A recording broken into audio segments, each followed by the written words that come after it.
What's up with it, y'all? The Cbear, and welcome to Cbear's Corner. Cbear's Corner, where we tap into some colorful personalities from influence the culture.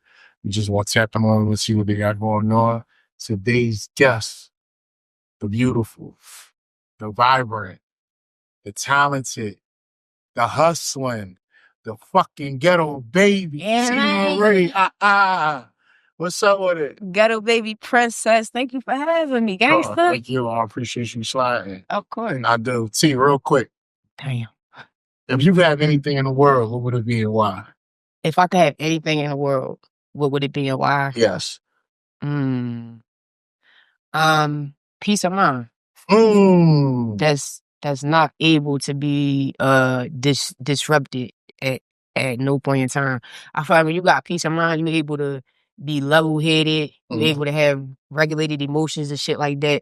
You're able to just kind of show up as your best self. You feel me? You're not overthinking, you being yourself, and I really feel like that's when you get the best results out of life. For sure. So definitely being at peace of mind. For sure. But what made you come up with that? Like, out of everything to say in the world, like the peace of mind, that's shit, because niggas tried to take it from me. The fuck? The world tried to take I'm gonna be honest.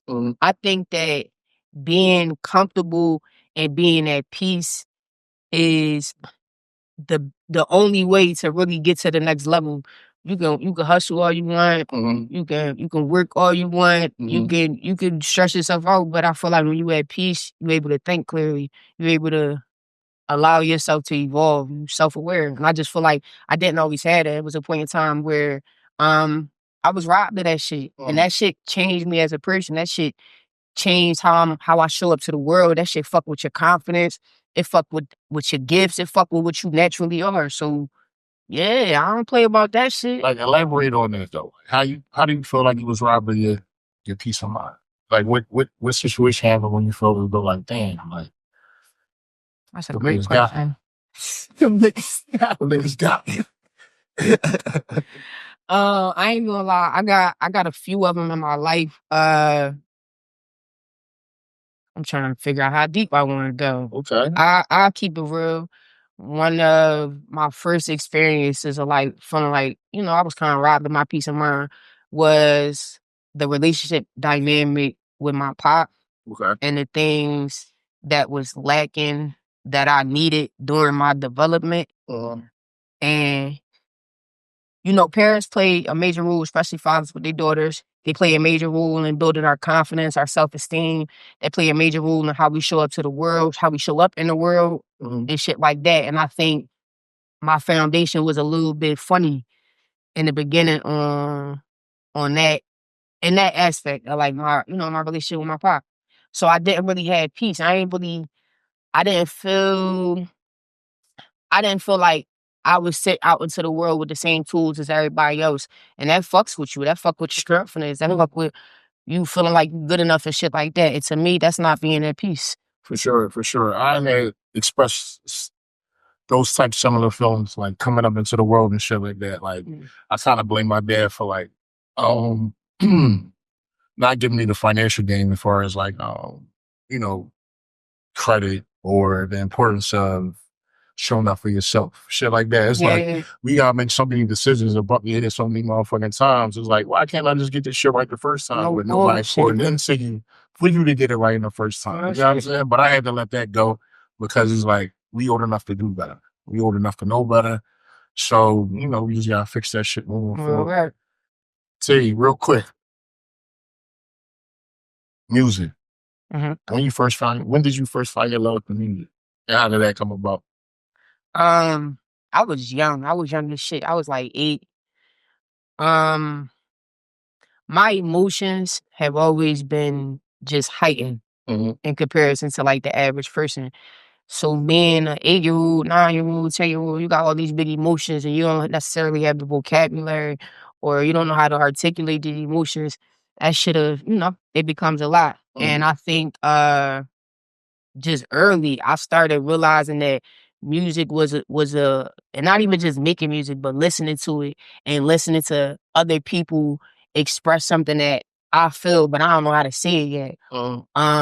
In particular, Eminem. I gravitated towards Eminem at 8 years old. Like, I don't know if it was, I think it was like his exaggerated way of expressing things made me realize, oh, you really can say what you want. It's just about how you can make it funny, you can make it theatrical, you can make it angry, you can make it passionate, you can say what you want with this shit. And I think I was turned out ever since then. Like I found my confidence, and I used to dance too, like brick, like real dancing and shit. Or the regrets. But like music was really that outlet for me where I was like, oh, okay, I got a little wiggle room, I got some freedom and shit like that. So I was young and Yo, what's so crazy? All right, so speaking of the music shit, this how I gotta put on you, right? Me and Puff and Ryan, you did. Yeah, that's my dog. Her rock, he performed out backseat, right? Yeah. So me and Puff kicking on this shit. She like, yo, nigga, hurry up! I gotta go to T-Marie. Interview in the car right now. I was holding up with some shit like that. I was like, oh, she like T-Marie. You heard of T-Marie? I said, no, I heard of T-Marie, right? She do your shit. She dropped it. I see. I forgot the whole interaction that she was about to come do your shit. I'm like, who the fuck was that? She said, nigga, I told you that was T-Marie. I said, she hot as shit. That's my dog. Fast forward, I see you at the World Cafe Live shit. And I'm talking to Bob and you talking to, and I'm like, oh, you well, what's up? I need you. But I love that and I respect that. It's a lot of niggas that's too cool. You know where we come from. I love the fact that the opportunity was right there. What's up? Like, I whatever. For sure. Hey. For sure. But you mentioned that I was at your house on the conversation with Court earlier. So you mentioned that she was going back and forth to New York for about 2 years. Yes, sir. Right. Yes, sir. What influence or like how did that shape what you got going on musically? Because you in two worlds, about Philadelphia, and then you went to the rap capital. So the New York shit, I ain't gonna lie. I truly feel like I got a very special brain. I got a very, very special aura about myself. And I'm able to place myself where I want to be at through my mind. And that's why I was talking about being at peace earlier. Yeah. Your mind is very powerful. Your mind can take you places that your environment will never present to you. And I hate the word manifested because, I believe in God, but I truly manifested being out in New York. I always wanted to be in New York. Didn't know why. Didn't know where I was going to stay at. Didn't know what I was going to be doing out there. I've always been drawn to New York. Just that energy, the fast pace, all that shit. And so when it was required of me to find an internship in order to graduate college, I was like, oh yeah. Like if I gotta do this regardless, I'm about to hit the ground running. I'm about to go right out of New York. Boom. What was the original question that you asked me so I don't get too off topic about New York? Like your influence. Yeah. So I started off interning out there. I wasn't making no bread. So I'm paying to come out here simply because I just want to be in this space. I want to be in this environment. I was working at a radio station. Niggas coming in and out, I'm getting pictures with people, I'm meeting people and all that. I was so hungry for that shit. I was willing to pay for it in order to be there. And then my mentor ended up getting me into a job position. And I ain't gonna lie, I feel like New York played a major role in me knowing that I'm doing exactly what I'm supposed to be doing. Even me being there was confirmation for me that everything that I've ever pictured for myself in my life, I was right. That shit isn't here, and I felt it. I couldn't see it yet. It wasn't tangible yet, but I felt that shit in here. So fast forward to being out there, that shit just, I'm trying to tell you, like, I used to be getting off work. Mind you, it wasn't no elaborate job. I was leaving Philly every day to go out there to work 4 hours. My traveling time to and from was more than my shift there. Just being able to get off work. And I was working in Madison Square Garden. I'm in, come on, man. Like, mind you, it's nothing special. It's nothing great. People like, why you doing it? Why you going on? You could do that here. I know I can. I don't want to. Yeah. So yeah, that shit, it was like confirmation for me that everything that I ever pictured for myself is already done. It's already happened. I just gotta keep my feet moving. I gotta keep moving my feet. If I stop, if I get scared, if I get discouraged, then that's what I'm gonna have. But New York, man, I'm still itching to get back out of New York. Like, I love it. I love it. The environments in New York is a totally different world from Philadelphia. Completely different. I've been back up there at least 20 times from June until now, right? The environment's different. I would keep it as being so funny. We in New York. I'm looking at New York. We had like all these events that we had and shit. And I'm looking down at everybody sneaks and everybody sneaks dick, right? I'm trying to figure out why we in here with all this money and everybody sneaks dick, right? Whole time I realized everybody walk everywhere. Yo, You gotta walk fast. I'm crying. Real shit. Everybody walk everywhere. They got a club and all hop the train. They don't say this stuff, but hop the train, B. He said, well, everybody walking everywhere. That's why your shoes look like this. No, real but shit. The beautiful thing about that is, that's another thing I love about New York. You never know who you about to run into. You'll be on the train next to a homeless guy on this side, fucking CEO of the biggest label on this. You never know. And I love that everything is kind of mixed in with each other. That shit like, so it's like that go back to whatever you go out into the world, in your heart and in your mind, New York is the perfect place. That's what you're going to get back from it. If you a bum, that's what you want. If you a hustler, that shit going in your name. For sure. Like, I feel like it's a perfect melting pot. Remember when you was a kid in school and they was like, no, New York is this melting pot of people and all that real shit. Like, but now I'm old enough and I can appreciate it and I understand, like, everybody influence everything. Right. You know what I'm saying? There's a bunch of cool shit everywhere. Yep. You just got to get out your environment. You got to have an open mind to a lot of different shit if you want to expand on change. Right. You know what I'm saying? So I like that shit. But as far as like musically, tell me how musically how that shit inspired you. But influenced you. Right? Oh, please. You see how, no, you did. He gave me space. I was front row. Let's see now. No, when I tell you, like, I came up with a different era of rap, like the shit that I studied, the shit that I fell in love with, like, you feel me, D-Line. I'm talking about 50. I used to go to sleep to get Richard Die Trying soundtrack type shit, like, but it sounds strange. It is a little strange for you know what I mean? But for me, when I tell you I'm really a student of this shit, and I think that between Philly, you know, state prop era, and then New York, you got D-Block. You got it's a lot of niggas. I feel like Philly or New York, that's my core. That's the school of rap that I went to. Philly and New York. So when you hear my style or you see me perform, you hear my wordplay, you hear that's all Philly and New York. That's a combination of both. And it's so funny too because I just recently start realizing like I kind of want to start exploring that down south sound. I feel like my shit's so aggressive. My shit's so East Coast and Rich Homie Quan, Rich Homie Quan kind of put this in me. It's like if you really, I feel like music is a part of me. So I want to start stretching my legs a little bit more, playing around with different sounds. But New York and Philly that's the school of rap that I went to, New York and Philly. And you can hear it all in my shit too. Sure. But who your influences in the city? My influences?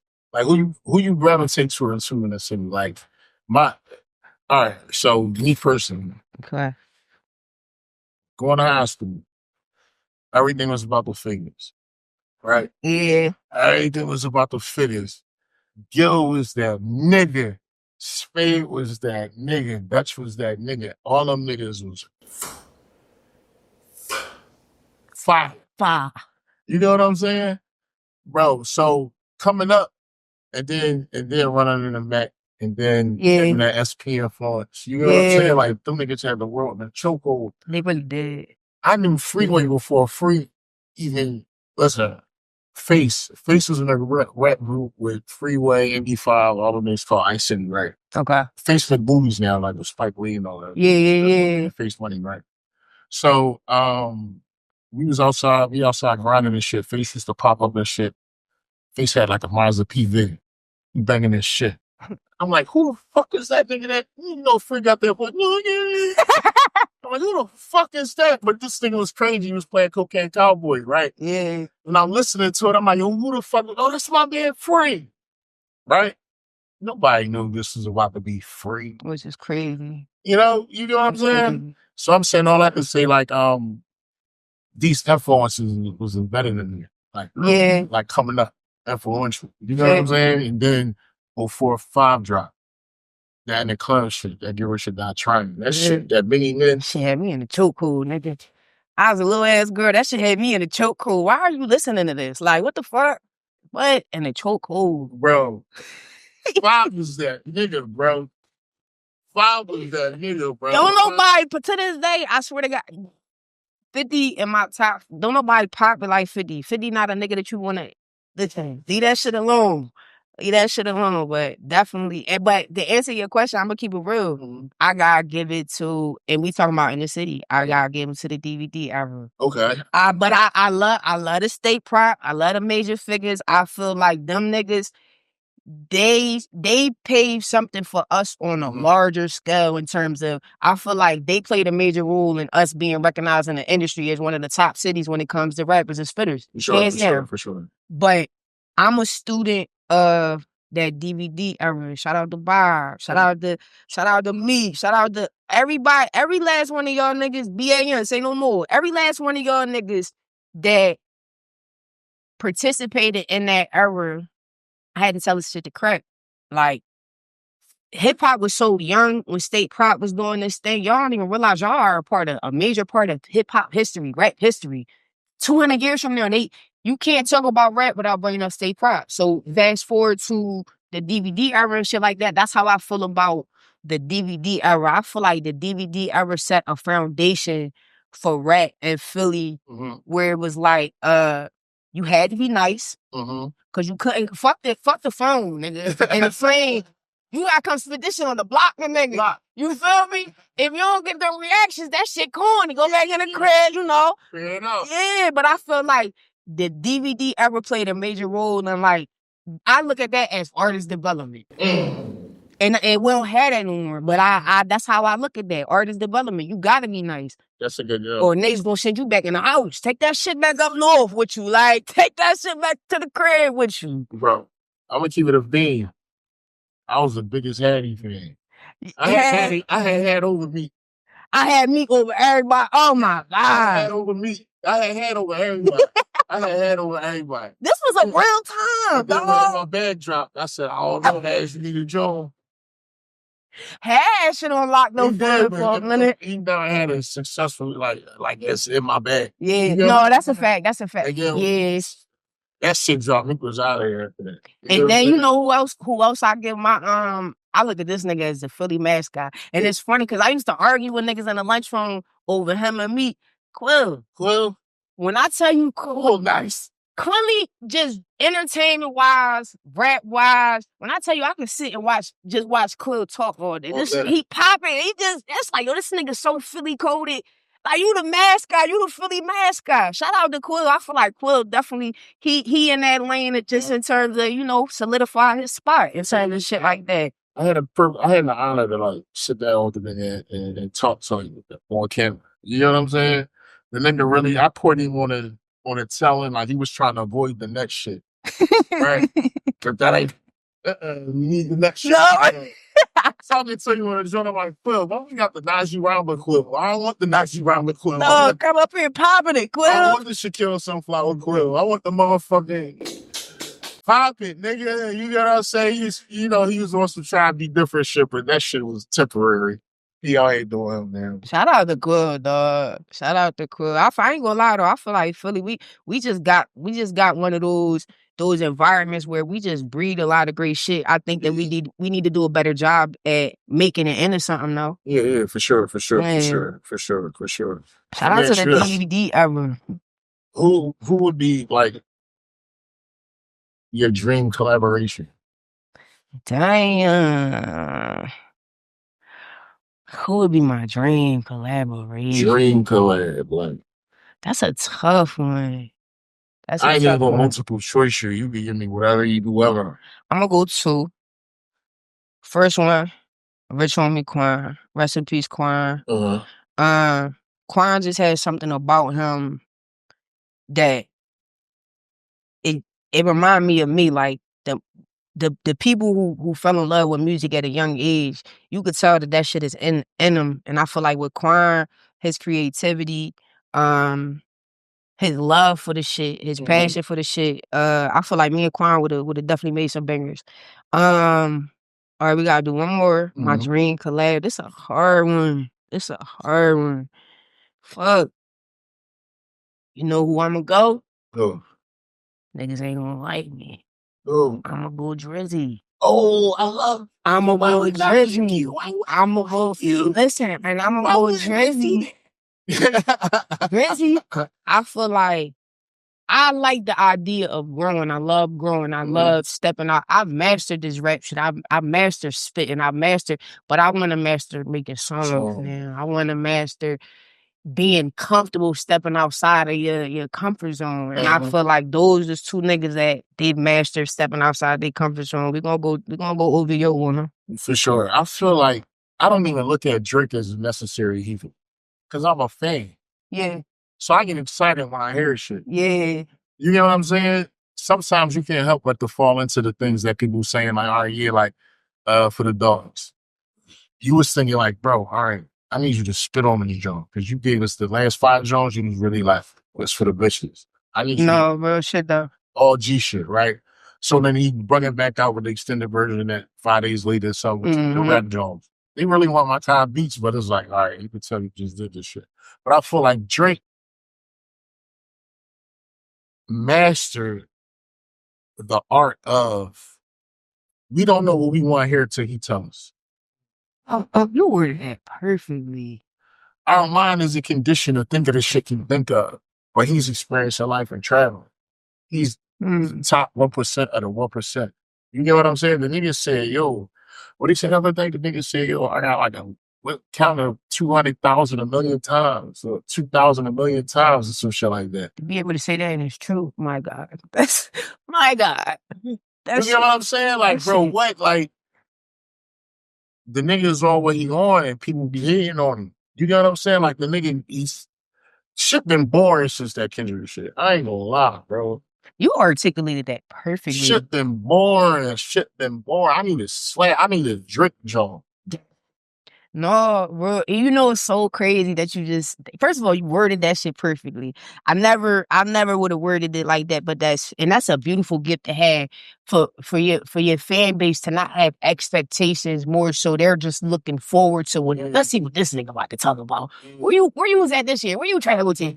Nigga turn Turks and Caicos out just from saying something. Now everybody burning that shit out. That shit like, all right, damn. What Drake talking about? What's the influence? No, real shit though. That's the influence. We gotta do that. So as an artist, and every artist goes, you know, I want to be big as shit. I want to be like, right?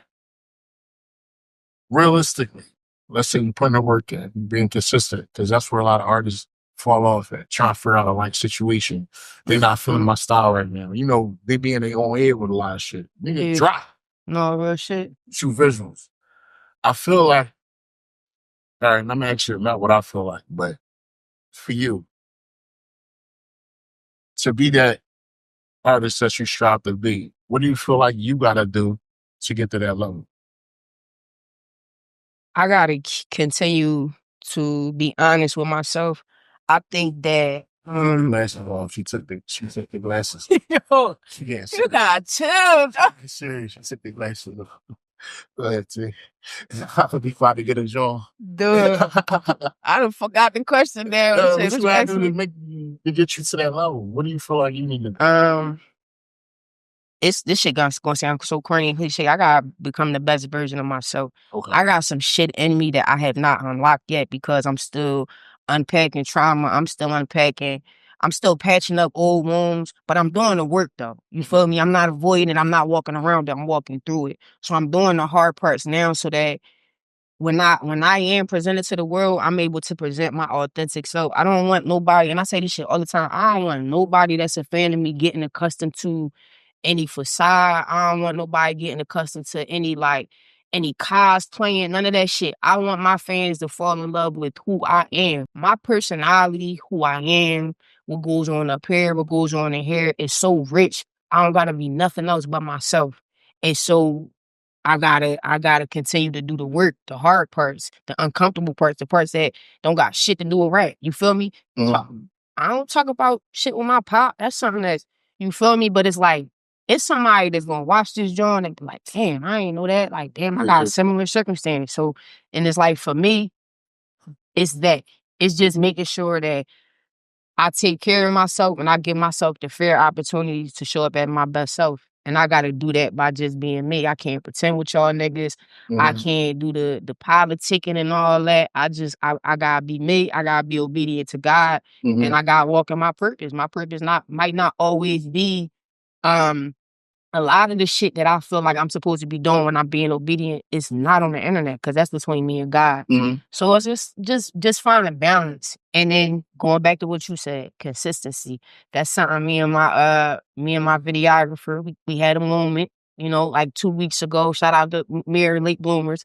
We had a moment though. And that's the one thing that we pinpointed is the area that I'm sharpening up right now. Consistency. You feel me? Make sure I just keep I sit on music. We was talking about this earlier, and I was like, "What's this on?" He's like, "Say it." I'm like, "Yeah, nigga, that shit ain't right. I don't want y'all seeing it. I don't want y'all hearing it. This shit represented me, but I gotta get out of that. That shit, like, just, I mean, put that shit out. Get niggas used to seeing you drop it consistently and seeing your face consistently and shit like that. But definitely, yeah." All right, how do you feel like the content? I feel like artists. I'm gonna give a shout out to King Street, right? Because this I'm not gonna say he's the first artist, but he's the artist that I pay attention to that do a lot of collaborations, and he does a lot of different people platforms. Okay. He doesn't charge. He just show up himself, smile, pop his shit, leave, and on to the next one. You know what I'm saying? That's giving him legs to get on, recognized on a different note, because he travels, he'll go to here, he'll do that, he'll do this. You know what I'm saying? Like, he's not too cool not to do shit. So I feel like with up and coming artists, with the age that we in first with content, because content is, you need it. You gotta have your phone, your wallet, and content. Your phone, your wallet, and content. No, real shit. Real shit. You see, I came in this motherfucker with my tripod. You gotta capture your moments. Because that's what you're selling. You're selling yourself. A motherfucker want to see some cool shit. Right. If you a rapper and you got shit going on, they want to see some cool shit. If you're a rapper, they want to get to know you. They want to see you be vulnerable. They want to see you just talking to your friends and how you carry it and how you sound in conversation. That's how motherfuckers buy into you. You know what I'm saying? So all rappers, listen, you need content. Get with me. Get with the guys. Get with me. You mean, we get all that shit going. You got what you need, you mean? She gonna push out a lot of content. She gonna push out a lot of fucking content, and that's what we going with. You know what I'm saying? Yeah. But you feel like, you feel what I'm saying? No, like, absolutely. Absolutely. I just feel like, and even what y'all doing is creating the space and the resources to do that. We know Philly big, you know how this shit go, everybody too cool here and all that shit, but we need access to the spaces, we need access to the relationships, the opportunities, the platforms, but also, just like he said, don't just rely on nobody else's platform. You got a phone, you feel me? You gotta use your social media, use use what you got to get you to that next level, because like we were saying earlier, you never know who's paying attention to you. And you never know who is a fan of how you carrying it, and being like, you know what? Let me see what she got going on. Let me see how I can assist, or even it might just be an interview or some shit like that. But yeah, like he said, that content showing up and showing people that you believe in what the fuck you have going on enough to keep posting that shit. Man, shit, y'all can't tell me nothing. I mean, listen, like, you gotta have that. You gotta know, and I understand. I understand where the outside validation comes from. I don't care what you do creatively. When you know that shit hot, it's a party like that. I gotta see if everybody else think this shit hot. Like, am I tripping? Like, am I being delusional? But you cannot become reliant on that outside validation. You gotta lock in, twin. For sure. Lock in. No, all this shit that they building in here, niggas can't keep posting pictures on the gram. What y'all think about this? No, niggas gotta trust their gut. Trust what they know is this shit valuable. Like, this is the shit that I said. If I Drake, I'll apply that shit. Niggas don't know what they like to show them. Real shit. That's you know that shit with me too. Niggas don't know what they like to put it in front of them. Yeah, that's the thing. All right, it must be the thing. You know what I'm saying? Just how niggas, Wayne's is wired. Nobody want research. Nobody want work. Yep. You put something out there, you get a cosign from a nigga that fuck with you. Not even a cosign, they just in a shot with you. Yep. Oh, that's the new. All right, cool. Yep. You know what I'm saying? You gotta be confident. You gotta get that shit up. Yep. You know what I'm saying? You got pop it. I go every room and I'm already that nigga. Yo, you said I was right on. Say, what's up, man? Why you ain't killing me? So I don't even know this nigga. But I popped this. She said, all right, cool, we won. You get what I'm saying? So real quick, tell you, musically, what projects do you got coming out? What next visuals do you have coming out? We just talked about consistency. I'm locked in right now. We just dropped Knock Knock. So Knock Knock is a single, right? But we took it back to, I just told you I'm a student of the rap shit. So I took it back to the back in the day where you get 2 songs in one and shit. So that's what Knock Knock is. But the feedback that I've been getting from the second half of the song, niggas like, no, you gotta drop that as its own drum. So Knock Knock is out right now. My next single is about to drop in the next 2 weeks. This is called Heart on My Sleeve. Completely different vibe from Knock Knock. Knock Knock friend, I'm popping it, talking that shit. Heart on my sleeve. I'm getting a little bit more, let me spit a little bit. I said, I wear my heart on my sleeve like I don't know no better. It's like surviving with a fever in the coldest weather. And I ain't even choose this shit. This shit chose me. And why they talking out they neck like they don't owe me? Like, my nigga, let me breathe. Let me keep enjoying this breeze. I've been floating on cloud nine. God fulfilling my needs. This shit ain't perfect, but this shit going according to plan. Keeping your faith in higher power when you're important than man. So it's like, I feel like Heart on My Sleeve is a very accurate depiction of where I'm at in my life right now. And yeah, we just gonna do all singles. I'm about to just be hitting y'all niggas over the head. Y'all should have never told me I wasn't consistent. Y'all about to get tired of me. We doing singles back to back. We doing visuals back to back. Shout out to Late Bloomers. We done locked in.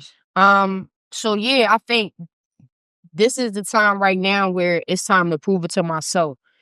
You say you that, you say you this, all right, cool, we hear that. Now let's show us. Fuck the world, let's show us. So right now I'm in that stage of proving this shit to myself. I know I'm her, but now I gotta prove to me that I'm her. You feel me? That hit a little different when you gotta prove it to yourself. But sure. I'm excited because I feel like I finally get to show everybody what I'm capable of, but also fuck it. We don't got forever. You feel me? You know what I mean? And I just want to make sure I bring up Rich Homie Quan again. Like, he had so much music right before he passed. And so like the project that he dropped right before he passed, it was like 100 and something songs. They narrowed that down to like 60, and then they narrowed that down to like 25 songs. And listening to his last album that he dropped, it did something. It shifted something to me because it's like, damn, yo, you don't know when you leaving this earth, and you want to leave something here that's an accurate representation of who you is. I'm gonna keep it real. It ain't gonna be so many people that can stand up and speak on my behalf, and they gonna be accurate. Only I can do that. For sure. So I just want to make sure I get that shit out while I'm here to do it for you. So like bio depicted music. Yeah. At whatever state that you're in currently. So this is an accurate representation of what's going on with me right now. This session, this studio session, this beat. Yep. You articulated that. And I ain't even had to say it like that. You articulated that perfectly. I get it. That's that sad shit. Me and sad, Scorpio the sad be here, dog. Yeah, like. You know what's going on for real. Real shit. And I just want to make sure that, however way this shit go, I did what I was supposed to do while I'm here. That's all. For sure. I'm excited though. All right, closing out. Let everybody, give somebody some words of wisdom. Anybody that's down on their luck, let them know how they can get up out of that, or what advice would you give somebody? Not even just on music shit, just on some, they filling in the dumps. They didn't find their purpose yet. They just being repetitive with bullshit. How can let them know to get out of that? If tomorrow was your last day here, would you be proud of what you accomplished when you was here? My answer would be no. I ain't do what I was supposed to do yet. And I think that it's easy to get caught up in just the outside world, whether it's bills, your social life, relationships, whatever the case is. But we ain't come here for that. Like that's extra shit. That's a byproduct of the human experience, like having to take care of yourself and shit like that. But you got a purpose. Everybody come here with a purpose. And I think that the more you spend experience in life, you can get lost in this shit. You fuck around and look up and think your purpose is to pay bills. You fuck around and wake up and think your purpose, even your children. Like, yes, that's a byproduct of you existing and shit like that. But you got a purpose outside of who you are to other people. And so I would say to ask yourself, if tomorrow was your last day here, would you be comfortable? Would you be proud of what you accomplished? If the answer is no, you need to go back to the drawing board and you got to strip yourself of all of the extra shit, Like, I don't know. Everybody got their own vices. Some people gotta get sober. Some people gotta lock in financially. Everybody got their own shit. But, don't be afraid to clear everything out so that you can, make sure that all of your tools are only the ones that you need. This current version of yourself. Those are the tools that this current version of yourself need. But yeah, just make sure that you're proud of what you leave here, bruh. We see niggas dying every day. And, it could be the Scorpio in me, but I pay attention to that type of shit. I pay attention to how people speak on your behalf and not for superficial shit either. Or, what do you leave here to represent you? Crying that body of music, he touched on everything that he was feeling and experiencing in them last days of his life.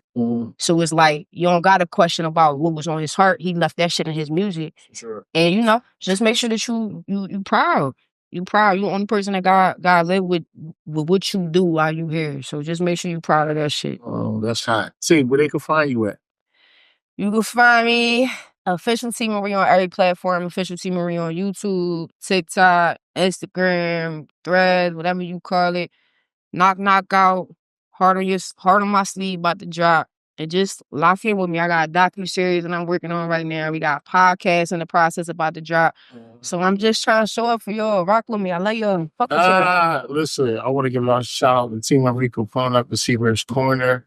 I hope y'all took this piece of art and we're going to use this to move the culture forward. I want to give a shout out to the production, shout out to Court, shout out to He. Shout out Court. You know what I mean? Shout out He. Shout out Danny. Listen, nobody bigger than a fucking program. You know what I'm saying? You can't cut corners. You got to do the work. You got to go do it. Cbear's Corner. Out.